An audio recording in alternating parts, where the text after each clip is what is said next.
Good morning and welcome to today's webinar on the pathway to the CFP designation. Brokers Ireland has always promoted the importance of continuous education and keeping abreast of the ever-changing landscapes of pensions, investments and protection. As the industry evolves, so does the need to be able to offer your client services such as financial planning and wealth management. To put your brokerage in the best position when dealing with consumers' changing needs, Brokers Ireland would recommend that where retirement is at least 10 years away, that you can seriously consider the journey to CFP. If retirement is less than 10 years away, you might instead consider doing the micro-credential route, designations, depending on what areas your brokerage specialises in. So I'd like to thank the LIA for working with Brokers Ireland in delivering today's webinar.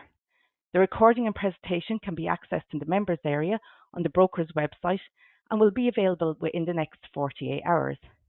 If you have any questions, please direct them through the question box on the left-hand side of your screen, and we'll address these at the end of the presentation. I'll now hand you over to Brian Dunphy, the LIA's Business Development Manager, to present on this subject. Thank you. Thanks a million, Rachel, and good morning, everybody. I'm delighted to be joining you today to talk about the journey to CFP and the various different options within that. So hopefully you'll find the session beneficial and informative. As Rachel has said, please submit any questions that you have throughout. I'd like the session to be as interactive as possible, and hopefully I'll be able to share my own personal experience. As you'll see as we go through the slides, I have undertaken this program myself, and I am a CFP professional.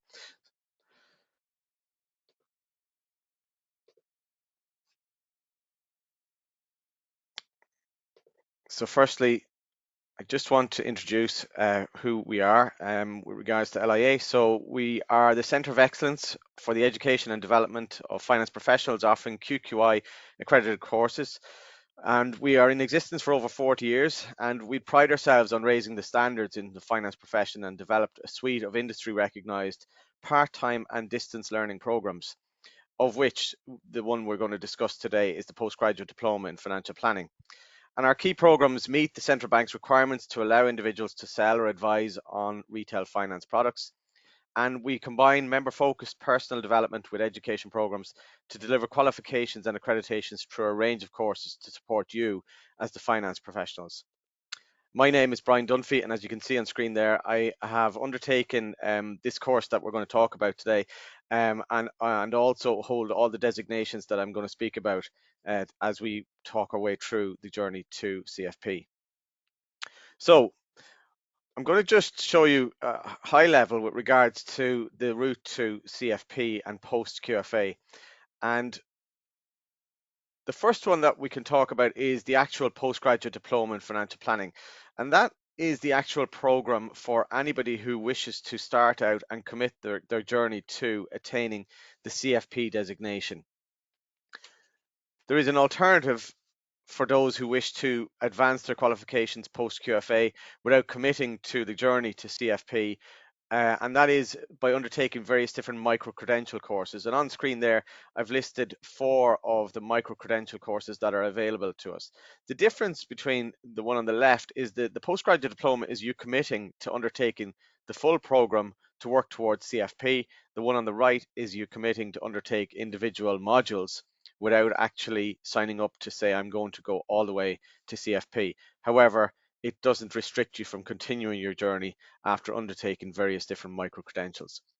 So to break down the 2 individual routes, firstly, we'll look at the postgraduate diploma in financial planning, which is the gateway to the CFP designation. And this course is ideal for anybody currently working in the financial planning or wealth management industry. And it is designed to enhance your existing knowledge in the various areas of retail finance professional, but it has also been designed in conjunction with leading advisors and industry experts to ensure that you walk away with practical, relevant, and immediately transferable knowledge into your day-to-day job. It will take your knowledge to the highest international standards in financial planning, as it ultimately gives you the opportunity to apply to the Financial Planning Standards Board to undertake their final exam to achieve the Certified Financial Planner designation. And to meet the educational requirements for sitting the CFP exam, individuals must hold both the Qualified Financial Advisor designation, which is the QFA, and have completed this postgraduate diploma in financial planning. You also must have 3 years relevant financial planning practitioner experience. And the rationale for undertaking this journey is, at present, there are approximately 192,000 certified financial planner professionals in 27 countries around the world, and approximately 1,000 of those are in Ireland at the moment. So it's an area of growth, and in particular in Ireland. The actual postgraduate diploma in financial planning consists of 6 individual modules. The level of qualification that you attain is at the national framework. The qualification is at level 9. And the delivery of the program is through online learning, and it's via evening lectures, and the times of the lectures are on specific nights of the week from 6 to 8:30 p.m. Something that's very useful to know about this program is those lectures are live, and you are encouraged to attend them all live, but they are also recorded. So students have access to the recordings of their lectures for the whole duration of their syllabus. Now, that is, from my experience, an invaluable resource for a revision point of view. And also, look, none of us know what's around the corner, so there are other commitments that enter into our lives. So where something comes up that you miss a lecture, it's fantastic to know that the lecture recording is available to you 24 hours after the live lecture has happened. But as I said, they're an invaluable source of revision material in advance of when you're preparing for examination. And on the note of examination, the course is examined in 2 ways. It's via continuous assessment and end of module exam. And in 5 of those 6 modules, the continuous assessment is made up of 2 exams throughout your semester. And they're given to you in one of the evening classes. So instead of a lecture on a given evening, you'd have a continuous assessment, and then you'd have a final exam at the end of the module. And the continuous assessment exams in those 5 modules are worth 25% each. And then the final assessment is worth 50. And in order to attain the pass mark for the module, the pass mark is 40%, and you need to get that 40% through those 3 exams. And basically, you need to add up your results from each exam and hopefully achieve a score of 40 or more in order to pass the module. So it is very, very manageable with regards to the structure of the course in order to attain the academic success, and then also to gain the value of the knowledge of the content that you're studying. And just to give you an overview of the actual journey and how the whole 6 modules are mapped out over each semester. Semester 1 is made up of 2 modules, Principles and Practices of Financial Planning and Risk Management and Insurance Planning. And I will go into greater detail with regards to, you'll see there, FPRA. That is a designation that students attain by completing that risk management and insurance planning module within the program. And that designation is awarded to you immediately after successfully completing that module. So you don't have to wait for the completion of the full program to be able to add that designation to your credentials. In semester 2, the modules available are tax and estate planning and investment management. And again, there's another designation awarded on the completion of the investment management module called a specialist investment advisor. Within that semester, there's also another module available called retirement planning. And that module offers a designation called the RPA, which is the retirement planning advisor. And then finally, your final semester, typically if you're taking the modules in the mapped out order, that would be retirement planning, which gives you the RPA designation, and then finally integrated personal financial planning.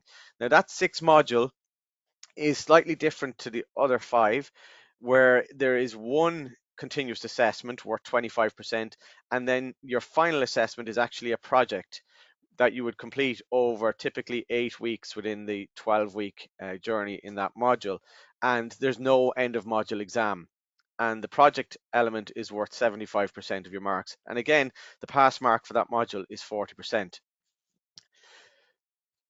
And while I've mapped out there 3 semesters where you could complete your journey with 6 modules to complete, you can complete any of the modules in any particular order apart from module 6.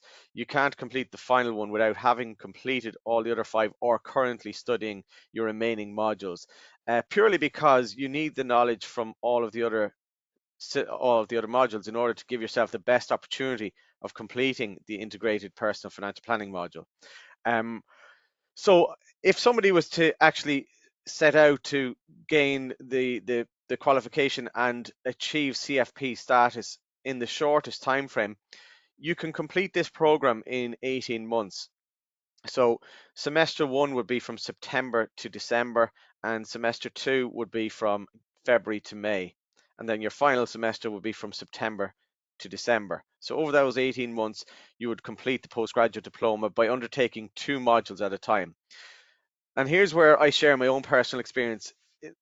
We all may have the greatest intentions and set out on a journey where you've mapped out, I'm going to complete 2 modules at a time, but unfortunately we don't know what's around the corner, and real life events happen and other commitments get into our lives. So in my journey, I had genuinely set out to do 2 modules per semester, and then in the middle of semester 2, unfortunately, one of my parents died, and then within a short period of time, my second parent died. So life events make you reassess and have a look at what can I manage and what can't I. And the beauty of this course is it can work with your life commitments. So there's no set time frame where you have to complete all of the modules within a certain number of years.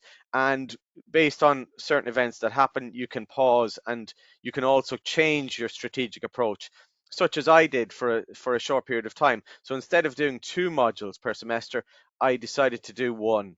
And that other reason for doing that was, at the same time, unfortunately, my wife was diagnosed with cancer. And thankfully, she's doing great now. But it allowed me to pause, look at what my priorities with regards to my time and my work life, and then also still have to the forefront of my thoughts my education journey. So I was able to, instead of putting too much pressure on myself to do 2 modules per semester, I was able to do 1 for a period of time, and then finally get back up to the momentum of if I was able to take on 2 in my final semester. So the course can work with your own needs, and that's something to really take on board, because some of us mightn't have studied for a long time. Some of us will be curious about, I want to attain the CFP designation, but I don't know if I can do it 2 modules at a time over 18 months. So be mindful of, look, you can set out with various different pathways for you to map it out over your own time frame. So that's the postgraduate diploma. Now, some people who I speak to may not be confident to take on a commitment of saying, I'm signing up to a program that involves 6 modules, and they would be concerned about, I'm not sure if I'd be able to study having had a break from education for a number of years, or I don't know if I feel it would be valuable to me. So the alternative route to perhaps advancing your knowledge would be to consider what's called the micro-credential courses within LIA. And 4 of these micro-credential courses are actually 4 of the modules within the postgraduate diploma in financial planning. So the retirement planning advisor, or the retirement planning module, the investment management module, the risk management and insurance planning module, and the tax and estate planning module are all micro-credential courses available to individuals who hold the QFA and wish to undertake a single modular course that lasts just 12 weeks. So what I'm going to do is talk about those individually and show you and give you an overview of what's involved with regards to them. So the first one I'm going to look at is the retirement planning module. And this retirement planning module also awards successful students the RPA designation, the retirement planning advisor designation. And this course is for anybody who wants to take their pension and retirement planning knowledge to the next level beyond minimum competence, which would be QFA. Um, as you all probably know, there's a massive growing demand in the industry for professional pension and retirement planning advice. And in particular, consumers are now becoming very cognizant of the knowledge that their advisor should have in order to trust and get the value of that expertise. So this course is just 1 module, and it is essential for anybody involved in advising clients on the retirement planning. And the individual module is at level 9 on the National Framework for Qualifications. You can undertake the program or this module 2 times per year. So there's 2 windows in which you can actually undertake the retirement planning module. That is from February to May or September to December. The course is delivered by evening online lectures, and as I said, they're delivered on a particular evening from 6 to 8:30 p.m. and also the lectures are also recorded. And then the way in which the course is assessed is by continuous assessment and end of module exam. As I said at the outset, the continuous assessments are both worth 25%, and then the final exam is worth 50. And in order to achieve the pass mark, you have to get 40% overall. Now, within this course, what you will study is that you'll learn skills and knowledge enabling you to evaluate the steps involved in making a personal recommendation to a client in relation to their retirement funding needs. You'll certainly be able to explain the client's entitlements, rates of payments, and taxation of their state pension, whether that's contributory or the state pension non-contributory. You'll be able to appraise and compare the different pension products, including retirement provision options for sole traders, partnerships, proprietary directors, and employees. It will also enable you to compare different methods of providing death and disability cover in conjunction with somebody's retirement funding arrangements. And finally, you'll definitely have an enhanced knowledge in assessing the main investment asset classes and explain optimization of returns, the potential benefit of rebalancing, and the various default strategies employed under various retirement funding arrangements. What I will also say is that of all these modules within the postgraduate diploma in financial planning and the micro-credential modules is that LIA have been very fortunate to secure the tutors for each module who are experts in their own module knowledge. So in particular, for this module, the lecturer is a guy called James Skehan, and he's not only academically qualified, but he has over 40 years practitioner experience, specifically in retirement planning. And from my experience, that brings the course to life and also brings into discussion. It brings everything up to date, and he will certainly not just focus on what's happening in the past, but he will certainly cover off all the various discussions that are happening, what's next for Ireland in relation to retirement planning, such as auto enrolment and the various changes that have come in recently. So it's a very up to date syllabus, but also you've got a tutor who has the knowledge and the experience in the industry to bring the course to life. I mentioned that the course is delivered one night per week. So for the course commencing in February of 2025, the night that this course will be on Wednesday nights, and it's commencing on Wednesday, the 5th of February. The continuous assessments are scheduled for weeks 4 and 8, and then the final exam is on Saturday, the 24th of May. When I was studying this, what I learned very quickly is that it's important when you undertake a 12-week course to look at the milestones along the way. So when somebody is able to tell me that there are assessments in weeks 4 and 8, what I will do is I will break down that 12-week journey towards various goals. So if I was looking at this course, I'd be saying, okay, I've got 3 weeks before my first opportunity to attain some marks to achieve my pass mark, and those 3 weeks are very important to get up to date very quickly. So it's really important when undertaking a bite-sized course like this, which is 12 weeks, is to be up to be on top of the syllabus from day one. It would be really detrimental to you to fall into the trap of saying, look, I will catch up after 2 weeks and then give myself an opportunity of doing well in the week 4 exam. It's important that you are organized and structured and you have a good operating rhythm to give yourself the best opportunity of getting the value of that 2.5 hours with James Skehan every week. So it's not a lot of time every week, but it's important that you do some preparation work, and then post lecture you do whatever homework you're given in order to give yourself the best opportunity of success, because those weeks come round very quickly. And as you can imagine, after 3 weeks to find out I'm doing my first assessment, if you're staying in a good operating rhythm from day one, you can actually just allocate some time during your week to prepare for the lecture, attend the lecture, and then some time after the lecture to do the homework that you've been assigned, or the learnings, or the readings, or the revision that you need to do, in order to give yourself the best opportunity to go into the cycle for week two. Um, and that genuinely is the approach to take, and also to take advantage of the fact that it is structured on a continuous assessment and end of module assessment basis. So you know that there are marks available to you in weeks 4 and 8. You can maximize the opportunity of getting those marks by staying on top of the material from day one. Hi, Brian. I have a I question just Yeah, came in, if that's okay. yeah. Someone was wondering, is it possible to do it in 1 year? For example, if you start in January doing modules 3 and 4, and then go on to September to December and doing the other modules, because this person already has the RPA designation, so they'd only need to do the 5 other modules. Yeah, now I would say to that individual to check if they have the RPA designation at level 9.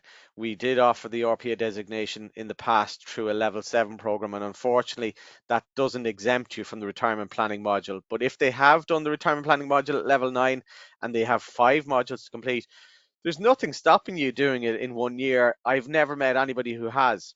And I'll purely answer that on the basis of, you will find it very difficult, because it is a level 9 program, to undertake 3 modules in one semester, and attain the success that you want. Because while you might reach the pass mark in each module, are you actually getting the value of attaining the knowledge that you're looking for to bring your level of advice, your level of technical knowledge to that level to give your clients?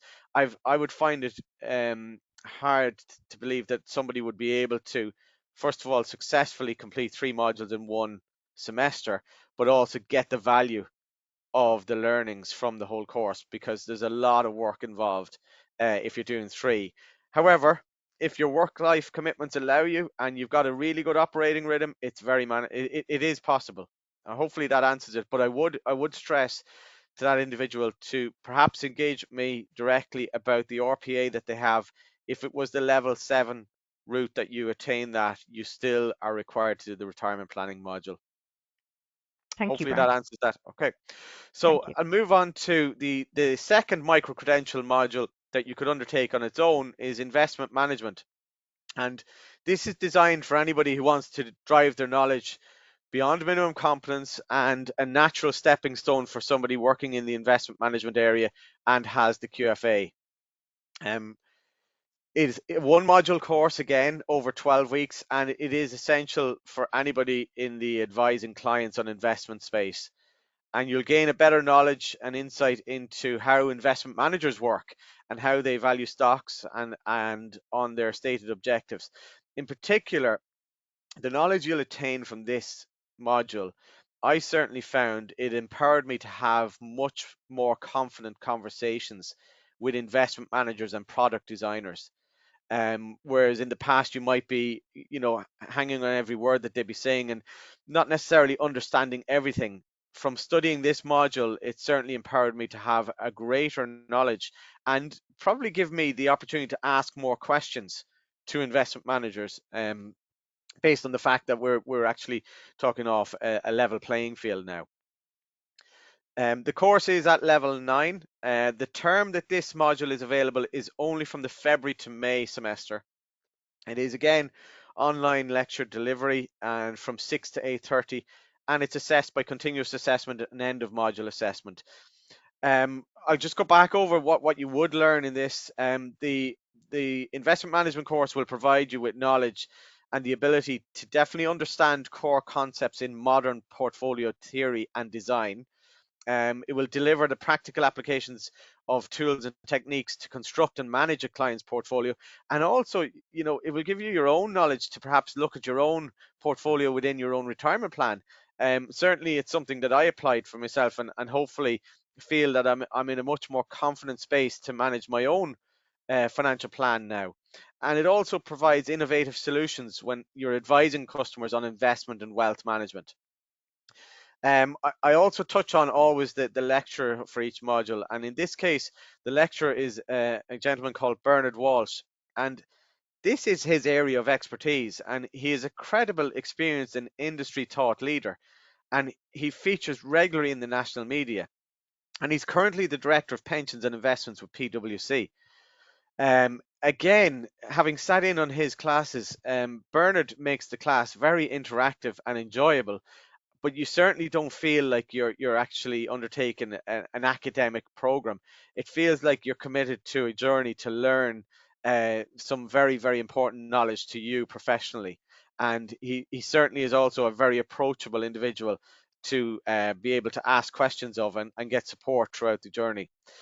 This next semester course commences on the 6th of February, and assessments are scheduled to be on weeks 5 for assessment 1, and the second assessment in this syllabus is actually an assignment, and it's given to you on week 7 and you submit it by week 11, and that's where Bernard will give you a specific assignment on a topic that he would like you to complete, and you have quite a few number of weeks to complete that assignment and submit it. So unlike the previous module I spoke about, this one has, yes, an in-class assessment in week 5, but the second one is a continuous assessment assignment.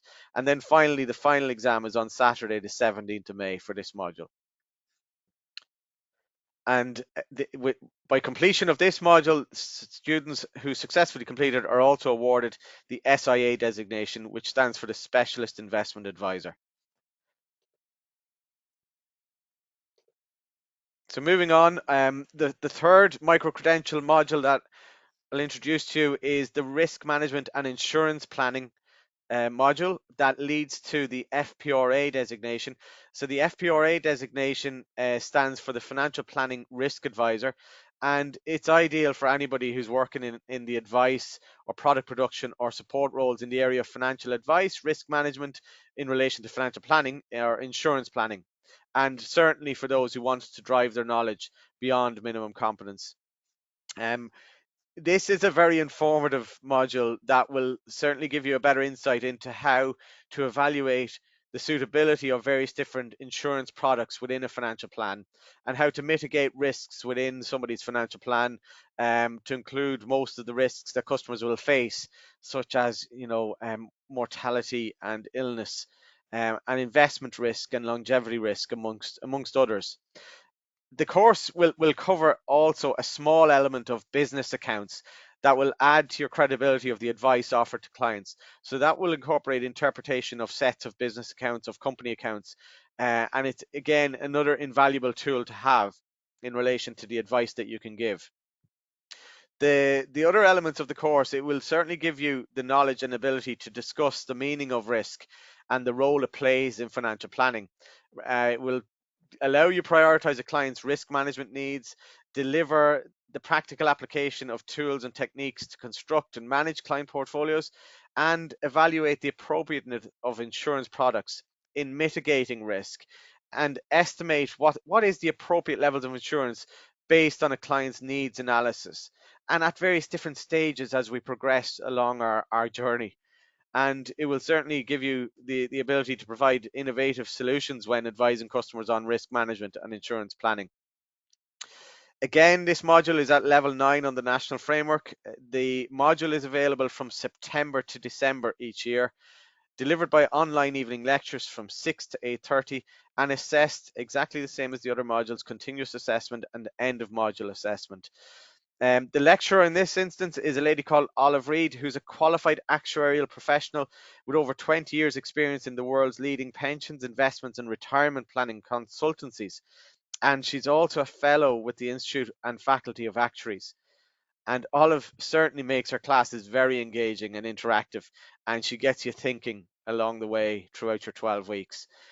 Personally, again, from my experience of having studied this was invaluable to me personally for our own financial plan. I mentioned at the start my wife had cancer a few years ago, and without applying the practicalities of what we learned here into our financial plan, we wouldn't be in the position that we are now financially. And it gives you a real appreciation for the various different solutions that are available for somebody within their financial plan. And certainly the actuarial knowledge that Olive has gives you a real understanding of what underwriters will be looking at from proposals that you will be engaging with clients on. The course commences for this module next September is the next opportunity for you to undertake that. Okay, and finally, the last micro-credential course that we'll talk about is the module called Tax and Estate Planning.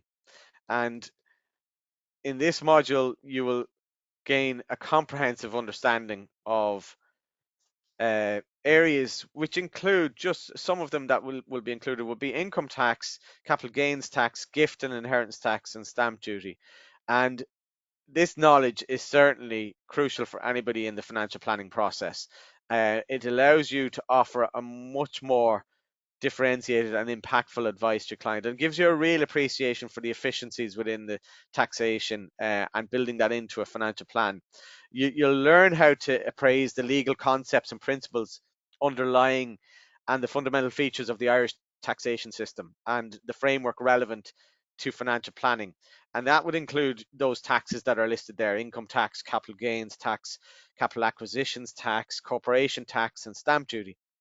And you will certainly have the ability to compile and determine an individual's current, deferred, and future tax liabilities as part of your financial planning process. You'll elaborate the taxation reliefs, exemptions, and deductions relevant to a financial plan, and you'll be able to measure how different financial products are taxed and the effect this has on somebody's overall financial position. And you'll be able to evaluate the strategies and techniques used to preserve and distribute accumulated assets, so building into estate planning and the legal, tax, and financial aspects of this process. You'll certainly also get a real appreciation for the residency rules and domicile and various topics like that, and compile and determine the types of taxes that apply to financial products as part of somebody's estate. The lecturer in this instance is very well known in the industry, but his name is David Clancy, and he's managing director and the founder of Clancy and Associates, which was established in 1998. And he has a wealth of experience in the tax industry and has become a leading industry expert on the areas of income tax, capital gains tax, capital acquisitions, and trusts and estate planning, and personal financial planning. And David is also a certified financial planner professional. So he has undertaken the course that you might be considering, or in particular, the module that he's lectured on. And he's highly regarded by former students of this module and the postgraduate diploma in financial planning. There's not an individual who I'd speak to who's a certified financial planner who wouldn't speak about David Clancy with the highest regard. The syllabus for this subject is level 9 again. It is available from February to May. It's delivered by online evening lectures from 6 to 8:30 p.m. and it's assessed by continuous assessment and the end of module exam. And the next commencement date for this module is the 4th of February. So this will be delivered on Tuesday nights, and the assessments are scheduled to be within those 12 weeks in week 6 and week 9. And I can't stress enough, just when you're undertaking a 12-week program and you can see those goals and those milestones along the way, it gives you a great opportunity to map out your 12-week journey and get yourself into a really good structure. And for me, the whole program and all of these modules have given me really invaluable new skills. And one in particular is being organized and also being disciplined. I always say, look, my night at school is my night at school, and that's what I need to treat it as. The beauty of the fact that the courses are delivered online, it has removed any barriers, first of all, to undertaking the program, but also any requirements for to have to do any commute to lectures, any of the stresses involved of trying to manage your time. It is outside of our working hours. It is in hopefully the time when we should be relaxing and considering other things other than work. But certainly the online delivery is invaluable for those of us who have busy lives and other commitments. And it is very enjoyable because, hopefully you will undertake the course in a place where you are comfortable and, you're doing it from a familiar surroundings. So, as I said, the course commences the 4th of February. week 6 and 9 are the continuous assessments, and the final exam is on Saturday, the 10th of May. The reason why I tell you all of these dates, if you're anything like me, you sometimes forget you're undertaking a course because it doesn't feel like you're undertaking a course, and then you commit to other things, in particular on Saturdays. And I'm a big soccer fan, so I would have in the past decided to agree to go to various matches and then forgot that I had exams on particular dates in May. So it would be really important that when you're committing and undertaking this program, have a look at your schedule, have a look at your diary, and make sure that these dates are dates in which you can actually commit to being part of the program. I'm going to finally go on to a slide just about the micro-credential courses. I'm going to introduce some really exciting news in relation to course funding.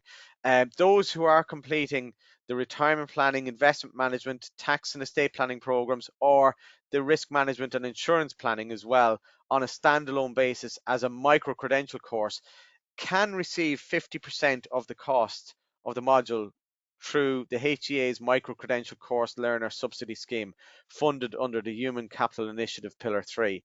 So for those who are not saying I'm committing to undertaking the postgraduate diploma to attain the CFP initially, but are thinking about perhaps I'll do one of these modules or more than one, but not commit to the 6 from the start, you can apply for up to 50% funding towards the cost of those micro-credential courses. How you apply for it is you need to fill in and submit an application form, and once you're approved, you then need to apply for the actual micro-credential course that you wish to undertake with LIA. And what I've done there is I've put a QR code on screen that I'll leave up there for a few moments, that will bring you directly through to the application form. And what I would say is anybody who is thinking now of I am going to do a 12-week course, I'm going to maybe try and undertake one of these modules and see what it's like. I would encourage you, if you're thinking of applying for the funding, don't delay, because funding is limited and it's on a first come, first serve basis. So certainly go ahead and get your application completed as soon as possible in order to secure the funding that is available. Um, what I would say as well about the micro credential courses is if somebody decides that's the route for me, I'm going to try, in particular, I'd like to enhance my retirement planning knowledge.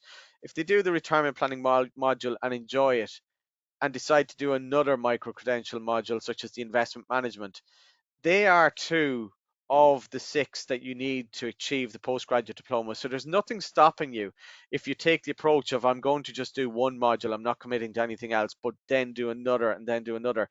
Once you've completed the micro credential courses, you can then apply to do the postgraduate diploma, and your modules that you've completed would exempt you from those within the postgraduate diploma in financial planning. So they would carry through, and you would then only have 2 remaining to do to complete the journey to the postgrad diploma and allow you then consider to take that final step to this certified financial planner designation. I know I've completed this course. I think now I'm 6 years after completing it, but it doesn't seem like that. But I certainly wouldn't look back and think I don't know why I did it. It has been the best decision of my professional career. It has enhanced my knowledge beyond a level I expected, but also created a network of professionals that I'm now part of. That your credibility stands out, but also the level of advice compared to previously is at a different level. And I have a greater appreciation for the actual financial plan as opposed to financial advice. It really is giving me, a wealth of knowledge, but also a great appreciation for that journey that your consumers are on, your clients are on, and what you can do for them. So I'd encourage anybody who's thinking about doing this, have a look at it sincerely and genuinely make the next step, but also reach out to me for any further information or any chats that you'd like to have in advance of making that commitment. The last thing I'd just like to talk about is just for those of you who are LIA members and those who may not be, we would more than welcome you to the LIA family. But there's also a lot to being a member of LIA, and sometimes we don't realize the benefits that we have from being a member of the organization. So we deliver online and in-person education and development events. We organise over 35 hours of online and in-person practitioner-focused CPD events each year. So these are thought-provoking, practical and member-relevant sessions, and ensure that your ongoing professional development, along with providing an opportunity to network, share experiences and develop business and personal relationships with your peers. And these events provide CPD hours, and they'll be available on your recorded basis from a new library available to members and non-members. We have available uh, practitioner-led and business value events throughout the year. So we hold our Managing Wealth seminar series, credit union specific seminar series, RPA practitioner forums, and other ad hoc events, ideas sharing workshops, motivational events throughout the year. We have also an affinity scheme that provides a suite of offers and discounts available exclusively to LIA members, aimed at assisting you achieve a greater level of well-being, whether it's personal or professional coaching, or to provide you with guidance on your journey, educational courses, or public speaking training to help you to get to that next promotion, or health insurance, yoga or meditation to aid your physical and mental health. The affinity scheme has got your well-being covered, and it's well worth exploring. We provide also to our members the Advantage magazine every quarter.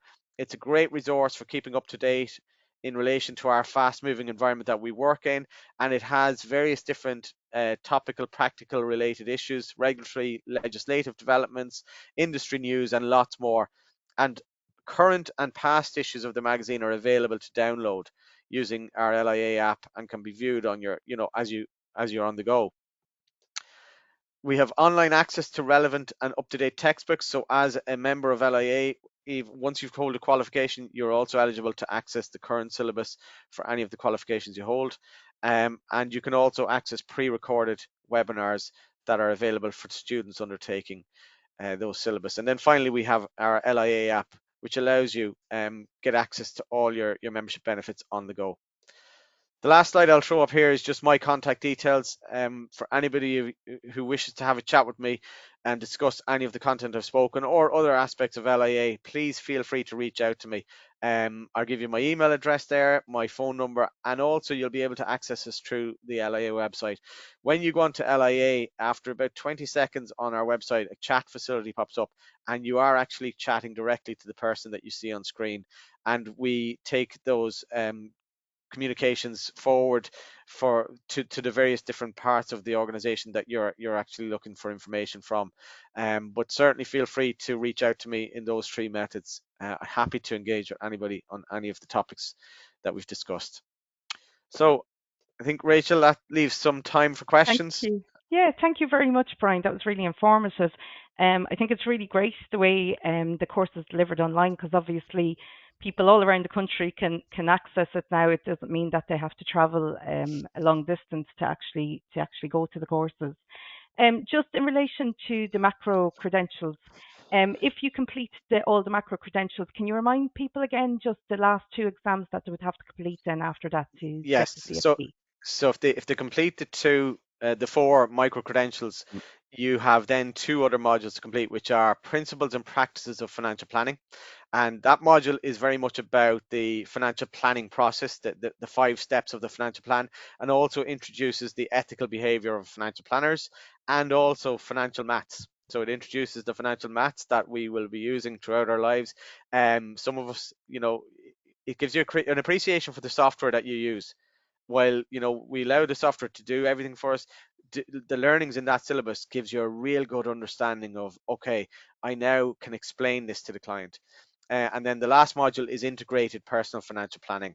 And that is where you will pull the knowledge from all of the modules that you've studied to apply it into a financial plan for your client. And as I said, that is assessed by a project. And that project is a fictional case study where you're tasked with designing a financial plan from start to finish without using any software tools.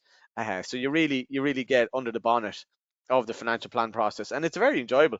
You have great appreciation because there are various ways in which you will answer the scenarios, but it gets you to back up your rationale with the knowledge that you've learned throughout the course. Brilliant. And Brilliant. then Thanks. once you've attained postgraduate diploma, it's important to know that doesn't award you the CFP Mm, designation. You are then required to apply to the Financial Planning Standards Board of Ireland to undertake their licensing exam. But at that stage, you have all the knowledge to complete that. It's very practical. It's just testing your ability to apply what you've learned in the 6 modules in practice. yeah, very good. And for the first time ever, Brokers Ireland this year ran Wealth Management Week, where we actually had some hours that were accredited for the CFP designation as well. So we're planning on doing that going forward. So I have a question here from someone. They are just wondering, they haven't studied in over 20 years. They were kind of wondering, would this be something that they would be able for? Yeah. Well, look, I always say you're able for anything in life. I've personal experience of various different traumas. So if you can overcome, whatever's going to happen in life events, you'll be able for it. But you need to just be practical about it. What you're studying is something that you're actually practicing day to day in your career. So you're just taking existing knowledge to a higher level. But also the structure of the course allows you really undertake this practically because it is assumed that the majority of us are just going from QFA level knowledge. So, Mm, there will be no different approaches for different people in the class. It will be assumed that we're all at the same starting point, and that's where it will go. And it is a journey starting at that point, getting to the finishing point and knowing what's going to be covered off in the syllabus. But it is very manageable. And what you do need to do is just be organized. It's if you haven't studied for a number of years, just look at it as a 12-week commitment where you certainly need to make sure that the lectures, there's nothing interfering with you attending those lectures, and there's nothing interfering with you reading the material that's available to you before the lecture. So mm, it's interesting to know that the lecture content is always available to you a week in advance. So you can actually read what the lecture is going to cover off. It doesn't mean you'll understand it, but I found that if you read something before you listen to it, it stops you trying to do two things at once. And I touched on that earlier. For men, that's very difficult. Doing two things at once is not a skill that we have. And if you've read something in advance of seeing it for the first time, when you see it in the lecture, it's familiar. Well, you mm, mightn't have understood everything, but it gives you an opportunity then to take notes on what's been delivered because you've already read it.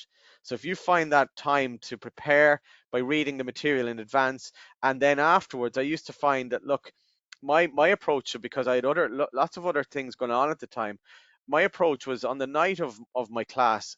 I used to decide if it's 6 to half 8, I'd take a coffee break at half 8, or take a break for 20 minutes, and I would then go at the homework because mm. I'm actually doing the additional work when it's relevant to me because I've And the just covered the mindset. lecture. It's Yeah. all there. The knowledge is Mm, there. If I left it to 2 days later, I would then have to go back over some of the material in order to bring my knowledge up to date to be able to do the homework or do the additional mm. reading. So it got me into a good cycle, and then I was finished for that week, and then I'd be preparing for the next week. So I'd be looking for time in advance of the next lecture to read the material for the next one. And it's just a really good operating rhythm is what you need. I wouldn't be concerned about your knowledge. Your knowledge is there. You already have the QFA, and you're also working in the industry. So that is the advantage that you have. So I would definitely go at it and not be fearful.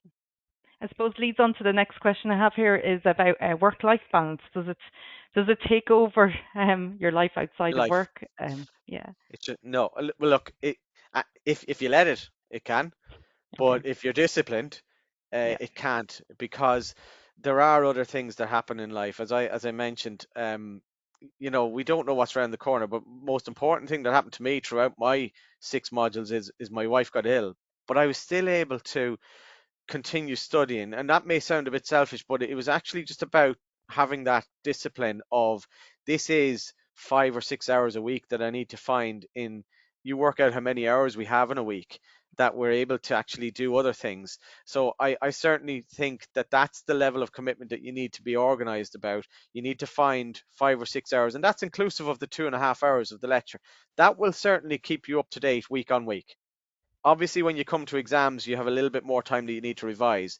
But week on week, if you go into a rhythm of allocating 5 to 6 hours for you to study this program, you'll be more than comfortable in doing it, and then find some time for revision. And always put it in context of, look, this is not life or death, but it's something that you're choosing to do. So Yeah. you should really always remember that I chose to do this. So keep it to the forefront of this is for my better good. And that's what kept me focused, and I certainly think it shouldn't take over your life. And And you won't look back because it will enhance your life. I can assure you.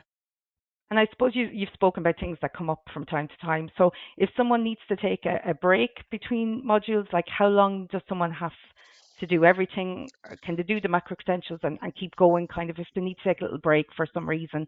Or do they have to do it kind of all at once? Can they just, No, that's a good question. No, there's no set time frame. So okay, brilliant. and there's no commitment. So if you decide I'm dipping my toe in the water to one of these for 12 weeks, there's no pressure to come back next semester and do the next one. You can take a break, you can come back at any stage. And that is good to know, because whatever you do complete is banked, and that's Mm, completed for that point. It is beneficial if you do get into a cycle of doing them, to do them one after the other, because the knowledge does carry from one to the next. So taking a massive break mightn't be ideal, but breaks are allowed. Real events happen. It's going to happen to somebody, and it's important that you do pause, because you're not getting the value of the program if you try to undertake it when there's a stressful event going on, or something's distracting you. So it is right to perhaps pause at certain times because you want to get the value. thanks, Brian. I think that's all really we have in questions. It's okay for us to make the slides available to the members too. Is that okay, Brian? Absolutely, Perfect. yeah. And as And I we'll have said, the recording up in the next 48 hours as well. brilliant. And if anybody wants to reach out to me directly, please feel free to do so. That's what I'm here. I'm here to support. I'm part of the team within LIA to support students along the way. So, you would, if you undertake any of these programs, you might see me as part of your class. I tend to join to keep my knowledge up to date. So, Very it's good. good to interact with everybody that is studying. Well, thank you so much for your time this morning, Brian. It was really invaluable getting the perspective from someone who's actually completed the course. And thank you so much to our members for joining us today. And if you have any further queries for Brian as well by email, if you haven't got his details, or if you want to just pop an email into the events at brokersireland.ie, we can pass it on to Brian as well. So whichever is the easiest way to contact him for yourself. So I hope you have a lovely rest of the day, and thank you again for joining us, and thank you so much to the LIA. Take care. Thanks a million.